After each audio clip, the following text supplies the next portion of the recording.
My name is Lana, and I'm 28 years old. 4 weeks ago, my parents sold my grandmother's antique piano, the one she promised would be mine, and used all $95,000 to buy my sister a brand new Mercedes. They thought Grandma was too sick in hospice to ever find out. They thought I was too weak to tell her. They were wrong.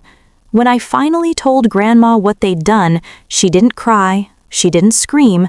She simply reached for her phone, dialed one number, and said 7 words that would destroy everything my parents thought they owned. Before I tell you what those 7 words were and what happened next at my mother's 60th birthday party, please take a moment to like and subscribe, but only if you genuinely enjoy this story. Drop a comment and let me know where you're watching from and what time it is there. Now, let me take you back to the day it all started, the afternoon my grandmother was admitted to hospice. The call came on a Tuesday afternoon, right after my last piano lesson of the day. Eleanor's had another heart attack, my father said. No greeting, no warmth. She's stable, but they're moving her to hospice. Family meeting at the hospital in an hour. I dropped everything. By the time I arrived, my parents and my sister Megan were already huddled in a corner of the waiting room, speaking in low voices. My father, Richard Thompson, stood with his arms crossed. My mother, Diane, clutched her designer purse like a lifeline. And Megan, 4 years younger, always the favorite, was scrolling through her phone, barely looking up. "Good you're here," my father said. "We need to divide responsibilities. Not, how are you holding up? Not, this must be hard for you, just logistics. Someone needs to visit Mother daily," he continued. "Diane and I have the business to run. Megan's in a critical phase with Daniel's family." Daniel Harrison, Megan's boyfriend of 8 months, son of my father's most important business partner. "So, Annabelle," my father looked at me like he was assigning a chore, "you'll handle the visits. Your schedule is flexible. Teachers don't exactly work overtime." I wanted to say that I taught music to 37 children every week, that I ran after-school programs, that my time had value too, but I didn't. "Of course," I said quietly. "I want to be with her anyway." "Perfect," my father was already turning away. "Keep us updated if anything changes." As I walked toward Grandma's room, I heard my mother's voice drift down the hallway, meant for Megan's ears alone. At least she's useful for something. I kept walking. I didn't turn around, not because I didn't hear, but because I'd grown so used to this kind of pain that I'd stopped expecting it to be acknowledged. Grandma Eleanor's room smelled like lavender and old books. She insisted on both. "They try to make everything smell like antiseptic," she told me on my first visit. "I refuse. If I'm going to die, I'll die surrounded by things I love." She was 76, sharp as a blade, and dying of congestive heart failure. The doctors gave her weeks, maybe a month or 2 if she was lucky. I visited every day after school. We talked about music, about her years performing across concert halls in the Northeast, about my students who couldn't yet read notes but already felt rhythm in their bones. One evening, she reached for my hand. Her grip was weaker than I remembered, but her eyes were fierce. "Annabelle, I need you to know something." "Anything, Grandma." "The Steinway." She paused, letting the words settle. "My mother's piano. The one from 1892? I knew it well. I'd learned my first scales on those ivory keys when I was 7 years old. That piano had been the soundtrack of my childhood, the only place in the family where I felt truly seen. "It's yours," she said firmly. "I've already told Richard and Diane, told them last month in front of everyone. That piano belongs to you." I remembered that conversation, my father's jaw tightening, my mother exchanging a look with Megan, my sister rolling her eyes and muttering something about sentimental junk. "Grandma, you don't have to." "I want to," she squeezed my hand. "You're the only one who understands what it means. Promise me you'll take care of it."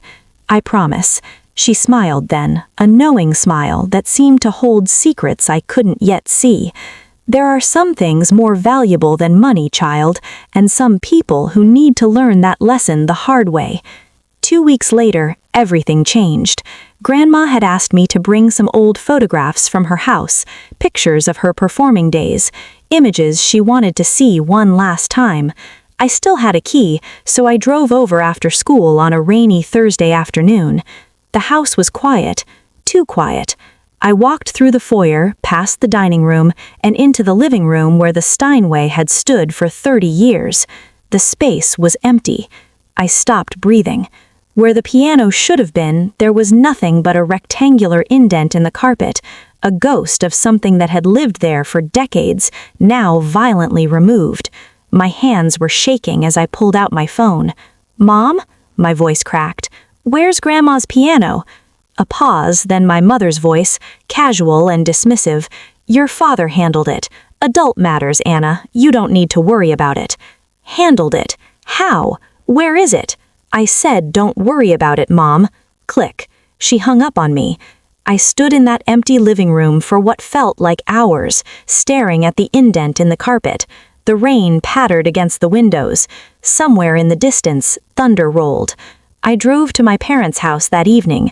My father answered the door with a glass of scotch in his hand, looking annoyed at the interruption. "The piano," I said. "What did you do?" He didn't even flinch. "Sold it. Got $95,000 for it. Good price." The world tilted. "You sold it? Grandma said it was mine." "Grandma's dying, Anna." He took a sip of his drink. "She doesn't need a piano, and neither do you." Behind him, I heard the jingle of car keys. Megan appeared in the hallway, grinning. "New keys for a new car." "You bought her a car?" My voice was flat. "With Grandma's piano?" My father shrugged like I'd asked about the weather. "Mercedes-Benz. Megan needs to make the right impression on the Harrisons. Daniel's family is particular about appearances. That piano was supposed to be mine. And what would you do with it?"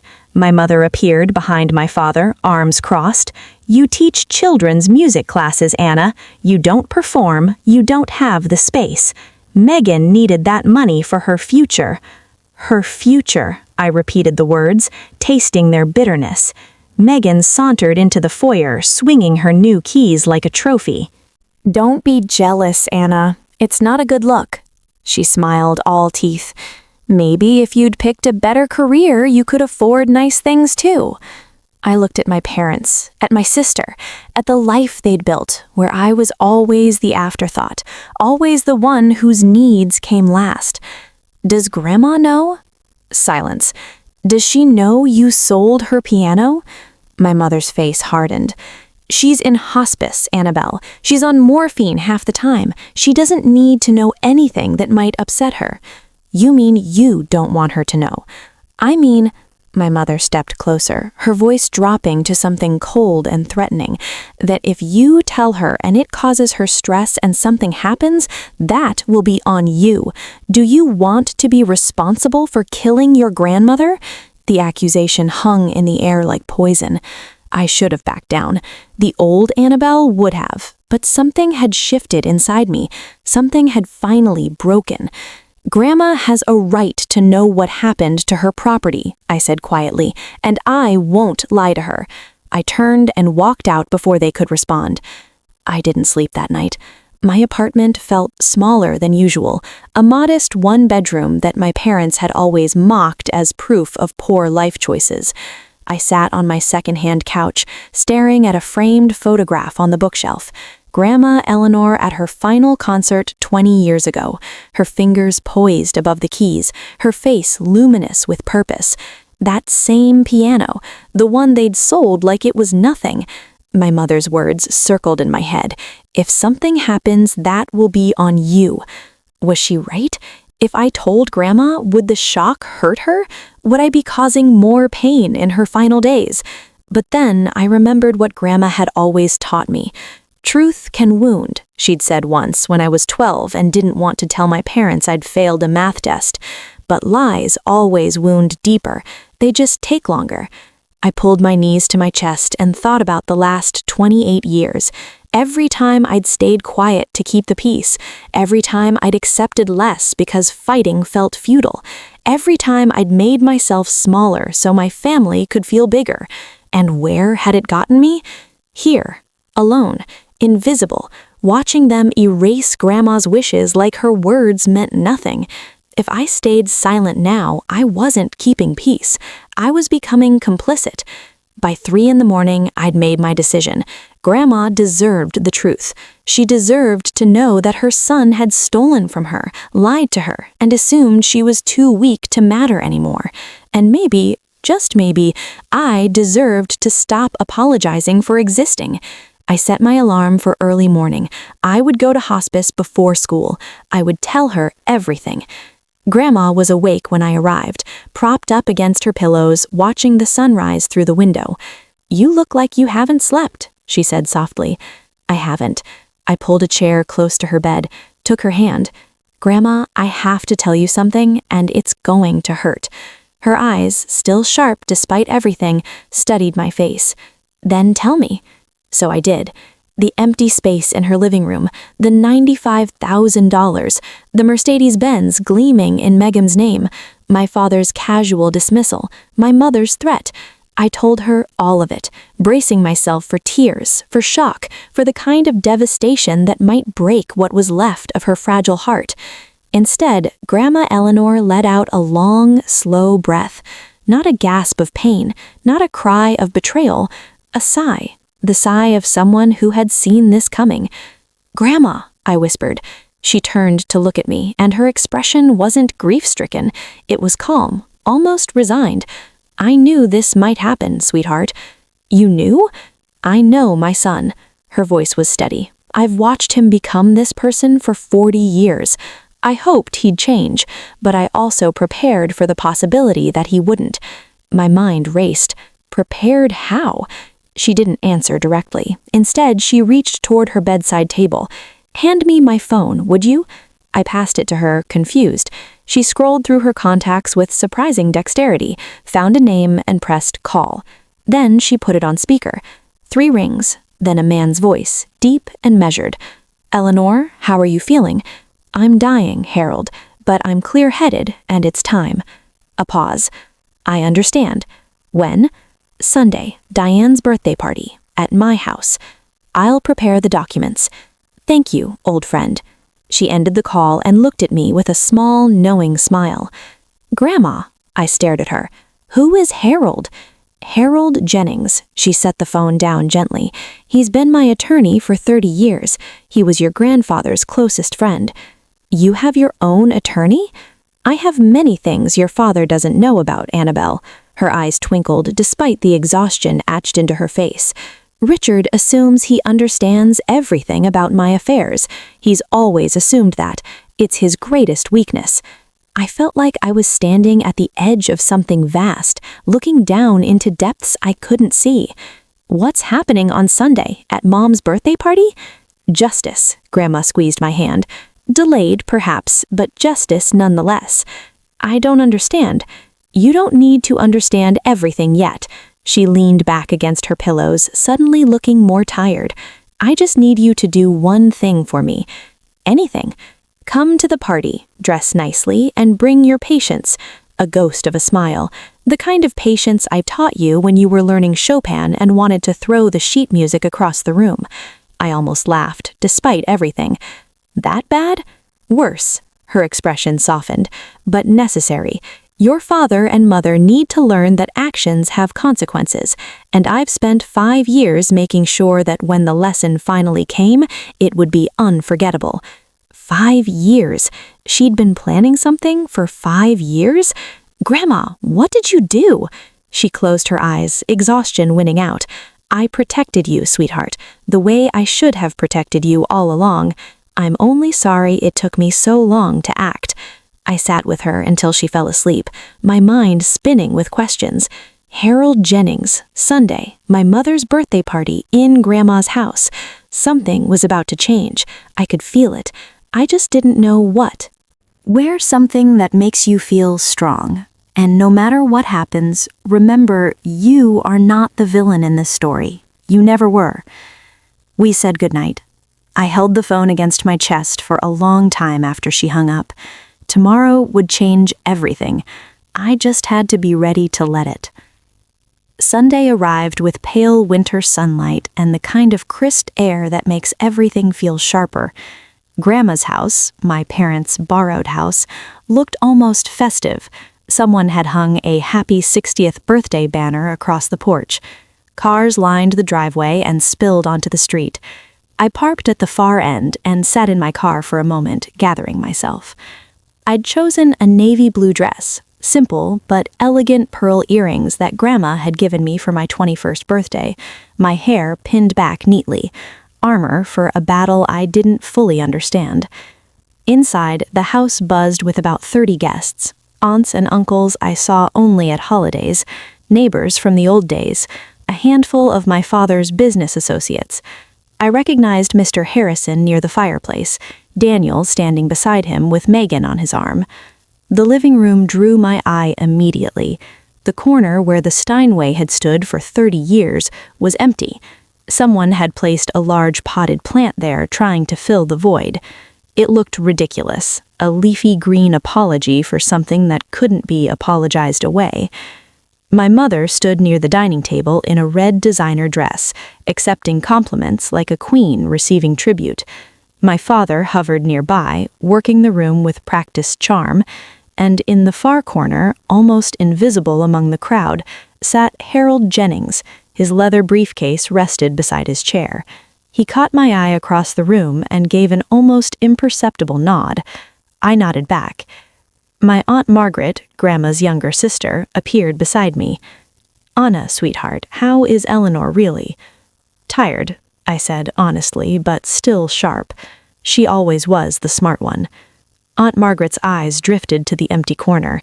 "I noticed the piano's gone. Richard said Eleanor wanted to sell it."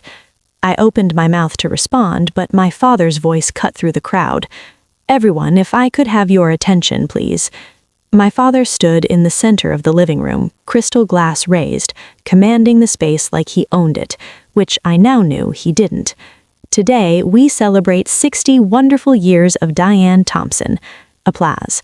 My mother beamed. "And I also want to take a moment to share some exciting family news." My stomach dropped. "As some of you know, our daughter Megan has been seeing Daniel Harrison, son of my dear friend and partner James." He gestured toward Daniel, who smiled politely. "And to celebrate her bright future, we have a special surprise." He led the entire party outside, where a gleaming silver Mercedes-Benz sat in the driveway, a red bow perched on its hood. "A gift," my father announced proudly, "made possible by Grandma Eleanor's generosity. She sold her antique piano to invest in her granddaughter's future." Megan squealed, threw her arms around my father, and posed for photos beside the car. I stood frozen on the porch. He was doing it again, rewriting the story, making himself the hero while erasing Grandma's wishes entirely. A woman I didn't recognize leaned toward her husband. "Wasn't that piano supposed to go to the other granddaughter, the music teacher?" Her husband shrugged.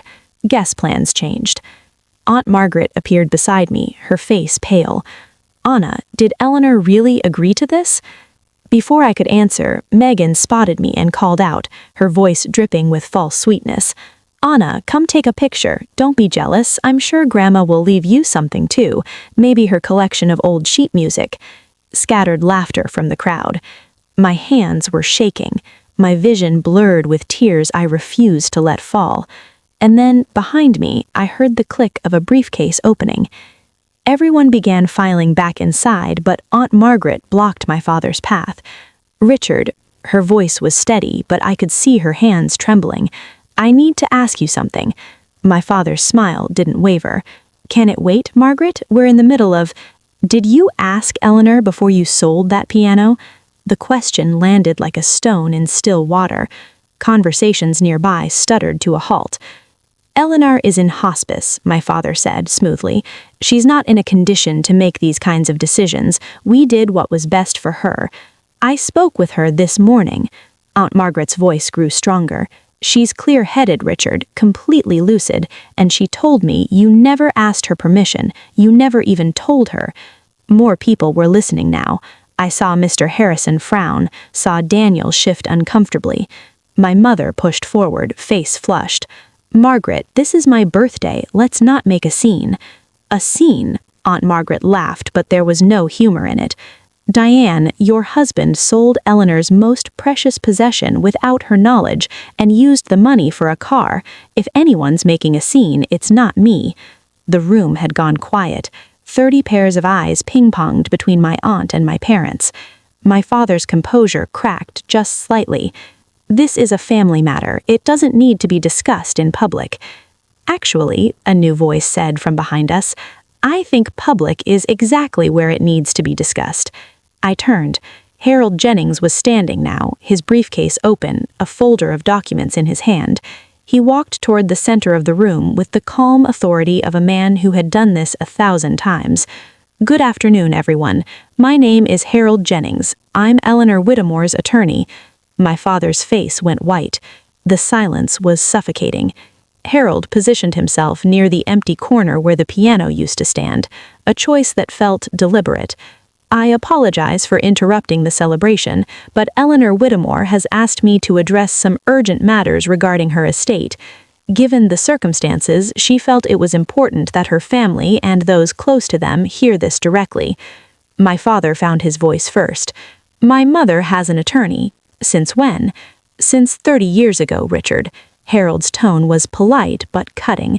"I also represented your father. You would know this if you'd ever bothered to ask." Muffled gasps. Someone in the back whispered, "Oh my God, this is outrageous." My mother pushed forward, face flushed. "Eleanor is dying. She's not in her right mind." "Whatever papers you have, Mrs. Thompson." Harold raised a hand, silencing her. "I visited Eleanor this morning. Her nurse, Carol, can confirm she is fully competent and lucid.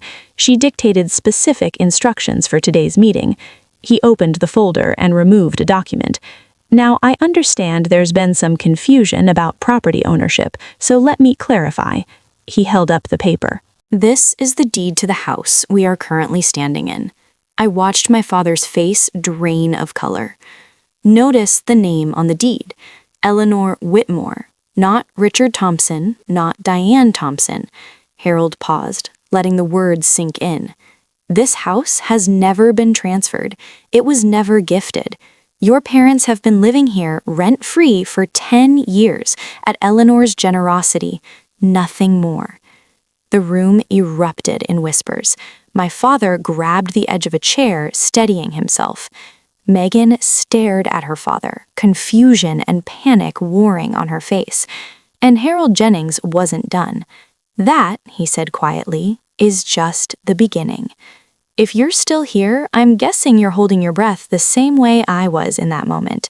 Before I tell you what Harold revealed next, I want to ask you something. Who do you think actually owns that house? A, my parents, because surely Grandma must have transferred it at some point.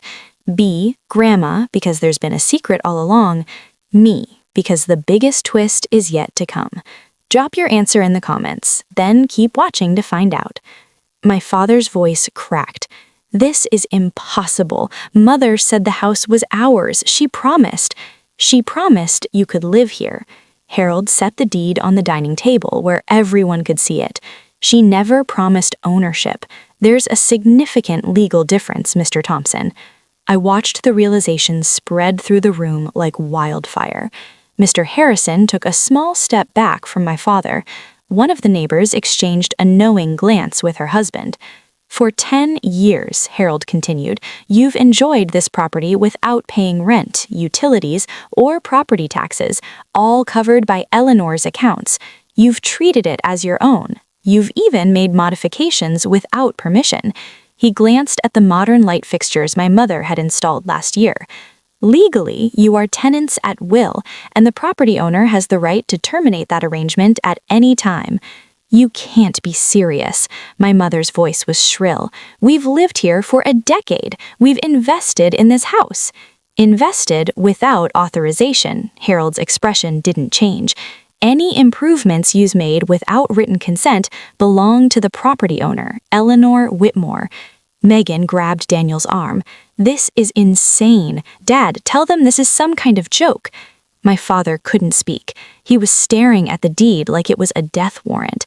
I should also mention, Harold added almost casually, that Pennsylvania law takes property fraud quite seriously. Representing someone else's property as your own, particularly in business contexts, can have significant legal consequences. I saw Mr. Harrison's expression shift from confusion to cold calculation. He was looking at my father differently now, not as a partner, but as a liability. The empire my father had built on borrowed prestige was crumbling before our eyes, and Harold still had more documents in his folder. Now, Harold said, pulling out a second document, we come to the matter of the trust. What trust? My father's voice was barely above a whisper. 5 years ago, Eleanor Whitmore established a separate trust independent of the will that was shared with your family. This trust was created specifically to protect her most valuable assets in the event of, he paused delicately, financial misconduct. Financial misconduct, my mother sputtered. Where her family? Family members can still commit misconduct, Mrs. Thompson, as recent events have demonstrated. Harold withdrew a thick document, its pages crisp and official-looking. Per the terms of this trust, the following assets are irrevocably assigned to a single beneficiary: the property we're standing in, Eleanor's financial accounts, and all items of sentimental value, including the 1892 Steinway that was recently sold without authorization. He looked up and his gaze settled directly on me. The sole beneficiary is Annabelle Rose Thompson. The room went silent. Megan's shriek broke it. What? This is fraud, my father shouted. She was manipulated. That little... He pointed at me, face contorted with rage. Richard, Harold's voice turned to ice, I would advise you to choose your next words very carefully. Everything said here today has been witnessed by over 30 people. Aunt Margaret moved to stand beside me. Her hand found mine and squeezed. Eleanor knew exactly what she was doing, Harold continued. She spent 5 years watching, waiting, hoping her son would prove her wrong. Instead, he sold her most treasured possession to buy a car for the granddaughter who never visits her. He paused. Actions have consequences, Mr. Thompson. This is yours. My mother was crying now. Megan looked like she might be sick, and I couldn't move, couldn't breathe, couldn't believe what I was hearing. Harold let the chaos settle for a moment before continuing. Regarding the piano sale, he pulled out another document. Since the Steinway was part of the trust and Annabelle is the designated beneficiary, the sale conducted without the trustee's consent, that's Eleanor, constitutes unauthorized disposal of trust assets. What does that mean? Megan's voice was small. It means the $95,000 must be returned to the trust within 30 days. Harold's gaze swept across my parents and sister. Failure to comply will result in civil litigation for misappropriation of trust property. Given the clear paper trail, I assure you the outcome would not be favorable for your family. My father laughed, a hollow, desperate sound. We don't have $95,000 sitting around. The money went to the car. Then I suggest you find a way to liquidate that asset. Harold nodded toward the window where the Mercedes was still visible in the driveway, red bow and all. The dealer might accept a return, though you'll likely take a significant loss. Megan burst into tears. My car? You're taking my car. I'm not taking anything, Miss Thompson. I'm simply explaining the legal consequences of your family's choices. I watched Megan look to Daniel for support, but he had already stepped away from her, his expression carefully neutral. His father was whispering something to his ear, and neither of them looked sympathetic. Additionally, Harold added, Eleanor has asked me to inform you that your living arrangement in this house will be formally restructured. You may continue to reside here temporarily, but a proper lease agreement will be required. A lease? My mother's voice was barely audible. In the house we've lived in for 10 years. In the house, Harold corrected gently, that you never owned. The room had gone deathly quiet. Every eye was on me. My father turned slowly, his face twisted with betrayal and fury. You did this. You poisoned her against us. I stood my ground.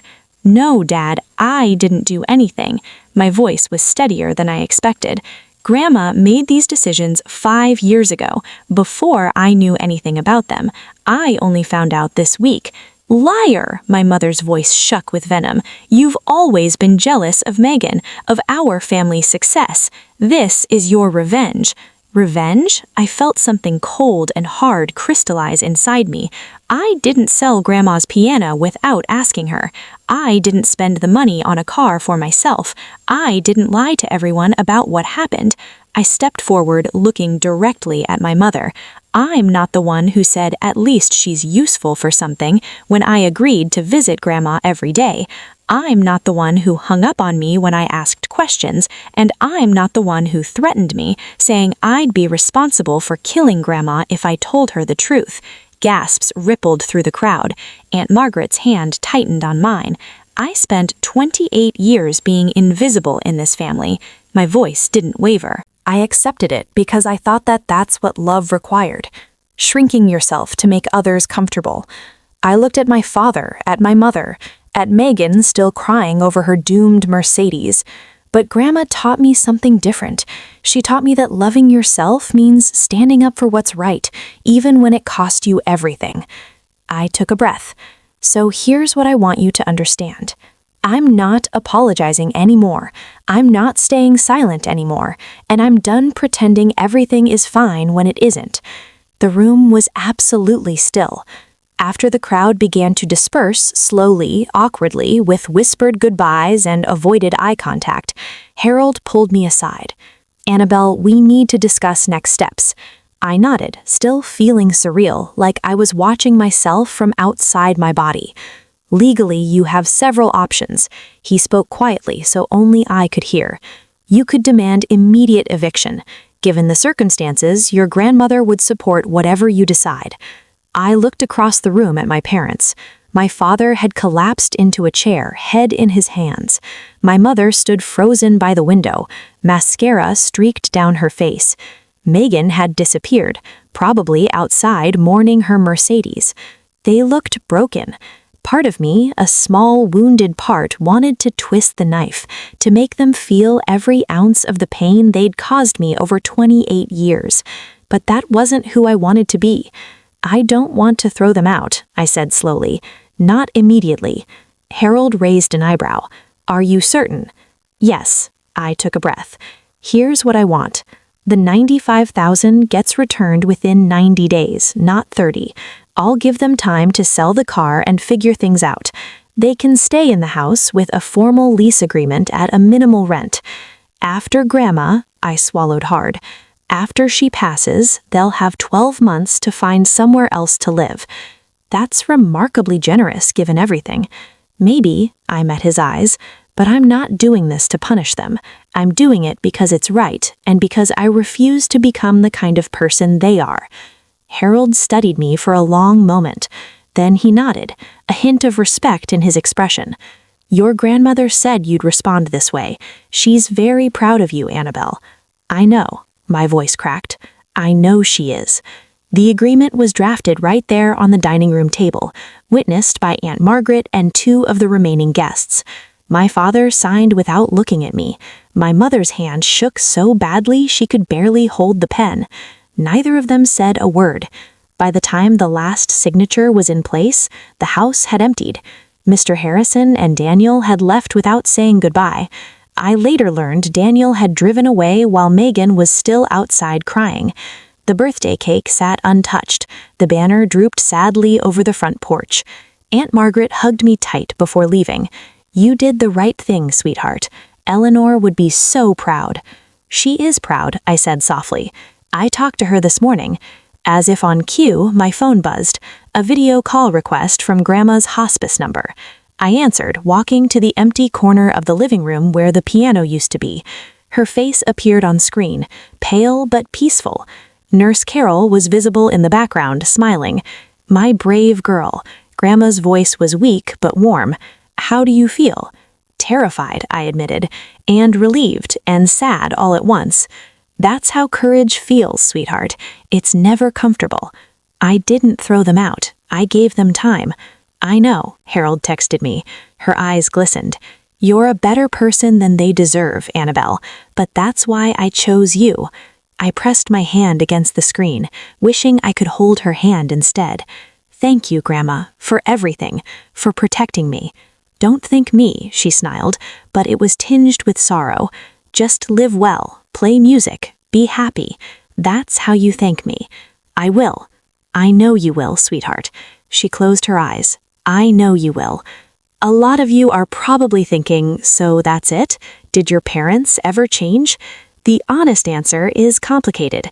Not every story has a perfect ending, but every story has a lesson. Before I tell you what happened in the months that followed, I want to hear from you. Have you ever had to set boundaries with family? How hard was it? Drop your story in the comments. I read every single one. The first week after the party was chaos.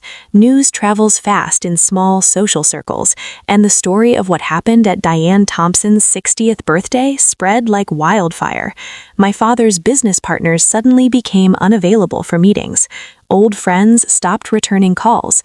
Mr. Harrison formally withdrew from the joint venture they'd been planning. When my father demanded an explanation, the response was cold. I can't do business with someone I can't trust. Richard, if you'd deceive your own mother, what would you do to a partner? The deal would have been worth over $200,000, gone in an instant. Megan had to return the Mercedes. The dealership only offered her $75,000, $15,000 less than my parents had paid. She screamed at the salesman for 20 minutes before finally signing the paperwork. Daniel broke up with her 3 days later via text. My family thinks it's best if we take some time apart, the message read. Translation, they wanted nothing to do with the Thompson family drama. My sister, who had always been the golden child, found herself suddenly ordinary. No car, no wealthy boyfriend, no special status. She had to borrow my mother's old Honda to get to job interviews. I didn't gloat, I didn't reach out, I simply went about my life, teaching piano to my students, visiting Grandma every evening. But I'd be lying if I said there wasn't some quiet satisfaction in watching the facades crumble. My father had spent years measuring success in appearances, the house, the car, the right connections. Now he was learning that none of it had ever been real. The foundation he'd built his identity on was borrowed, and borrowed things always have to be returned. 3 weeks after the birthday party, the hospice called me at 6 a.m. You should come now, the nurse said gently. She's asking for you. I drove faster than I should have, my heart pounding the entire way. Grandma's room was quiet when I arrived. The morning light filtered through the curtains, casting soft golden shadows across her bed. Her breathing was shallow, her face paper-thin, but her eyes were open, and when she saw me, she smiled. My Annabelle, her voice was barely a whisper. Come sit with me. I took her hand. It felt so fragile, like holding a bird. I have something to tell you, she said slowly. Something I should have said years ago. What is it, Grandma? I'm sorry. I blinked. Sorry for what? For not acting sooner. A tear slipped down her cheek. I watched how they treated you year after year. I kept hoping Richard would change, that Diane would see your value. I made excuses because I didn't want to believe my own son could be... So, she trailed off. It's not your fault, I said, my own tears falling now. Maybe not entirely, but I could have done more. I could have protected you earlier instead of waiting until I was dying. She squeezed my hand weakly. I'm sorry, sweetheart. You deserved better. You gave me everything that mattered, I said fiercely. Music, love, the knowledge that I was worth something. That's more than they ever gave me. She smiled, and for a moment she looked like the grandma I remembered from childhood, strong, radiant, full of life. I'm so proud of you, Annabelle. You have a good heart, but you finally learned to guard it. You taught me that. Then I did something right. Her eyes fluttered closed. I'm tired now, sweetheart. Stay with me always. Grandma Eleanor passed away that evening, peacefully, with my hand in hers. The funeral was held 5 days later at the small church she'd attended for 50 years. Per her wishes, it was simple. No elaborate flowers, no ostentatious displays, just music, memories, and the people who truly loved her. I played the piano during the service, not the Steinway, that was gone, but a modest upright that the church had owned for decades. I played Chopin's Nocturne in E-flat major, the first piece Grandma ever taught me. The church was half full. Aunt Margaret sat in the front row, tissues clutched in her hand. Grandma's friends from her performing days filled several pews, white-haired women who remembered when Eleanor Whitmore meant something in the classical music world. My parents sat in the back. They didn't approach me before the service or during or after. My mother wore dark sunglasses that hid her eyes. My father stared straight ahead, like a man attending his own sentencing. Megan wasn't there at all. Too emotionally fragile, my mother explained to someone who asked. I delivered the eulogy. I spoke about Grandma's music, her wisdom, her quiet strength. I spoke about how she taught me that love wasn't about grand gestures. It was about showing up day after day and choosing to see someone for who they really were. I didn't mention the drama. The funeral wasn't the place. After the service, my father started walking toward me. I saw him hesitate, take a step, then stop when my mother grabbed his arm and pulled him away. He never made it across the room. Maybe he wanted to apologize. Maybe not. I'll never know. But I'd already made peace with the fact that some apologies never come, and some aren't needed anymore. 6 months later, I moved into Grandma's house. It felt strange at first, walking through rooms filled with her presence, sleeping in the guest bedroom I'd known since childhood, but slowly it began to feel like home. I used part of the returned money to buy a new piano. Not a Steinway, those cost far more than $95,000, but a beautiful Yamaha Grand that filled the corner where Grandma's piano had once stood. Different, but meaningful in its own way, a new beginning. I started teaching private lessons on weekends. My first student was Aunt Margaret's granddaughter, Sophie, 8 years old, bright-eyed, with the same impatient energy I'd had at her age. When she played her first complete scale, I cried, scaled down to half its former size. My mother joined a different social club, one where people didn't know the family's history. We didn't speak, not out of anger exactly, just distance. Some gaps are too wide to bridge. But I wasn't bitter. Bitterness is exhausting, and I had a life to build. In the evenings, I'd sit at the piano and play until the stars came out. Sometimes Chopin, sometimes Bach, sometimes just improvised melodies that went nowhere and everywhere. Grandma's presence lingered in those moments, in the smell of lavender from the garden she'd planted, in the creak of the old floorboards, in the way the light fell through the windows at sunset. She was gone, but she was everywhere, and I was finally free. 8 months after the funeral, my phone rang. Megan. I stared at the screen for 3 rings before answering. Anna? Her voice sounded different, smaller, less certain. Megan? Silence stretched between us. 28 years of sisterhood reduced to awkward pauses. I'm not calling to ask for anything, she said finally. I wanted to say something. Okay. I've been thinking a lot about everything that happened, about how I acted. She took a shaky breath. I was so angry at first, at you, at Grandma, at everyone. I thought you'd stolen something from me. And now, another pause, now I'm working at a marketing firm, entry level. I ride the bus because I can't afford a car, and I've started going to therapy. I didn't respond. I just listened. My therapist says I have a lot of unpacking to do about Mom and Dad, about how I was raised, about why I thought I deserved everything without earning it. She laughed, but it was hollow. Turns out, being the favorite isn't actually a gift, it's a trap. I'm glad you're working through it, I said.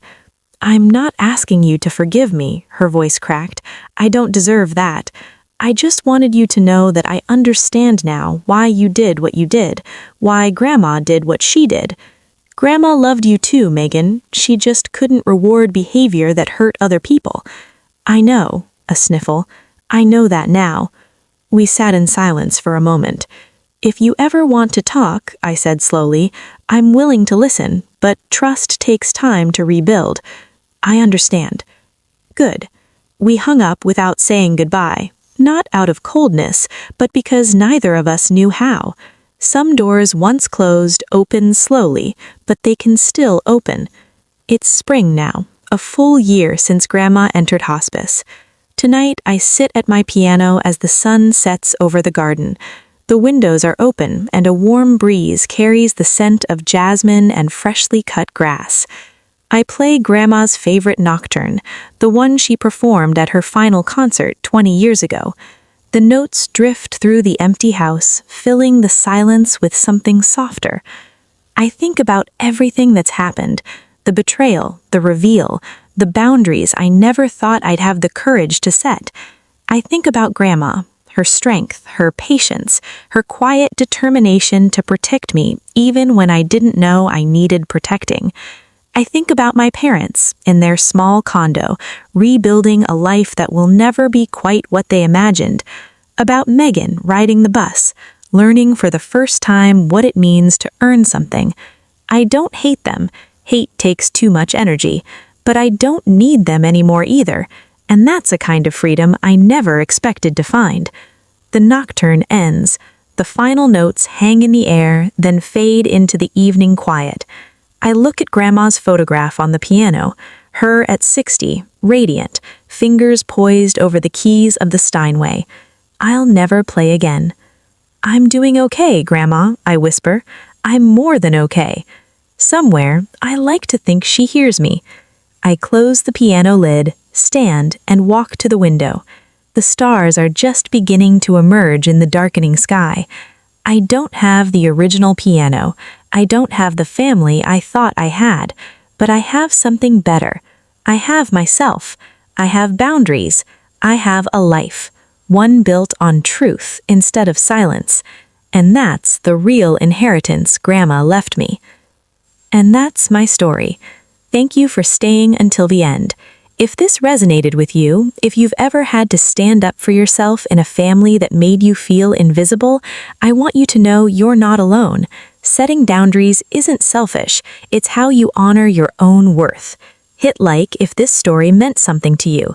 Subscribe if you want more stories like this, and check the description for more videos I think you'll love.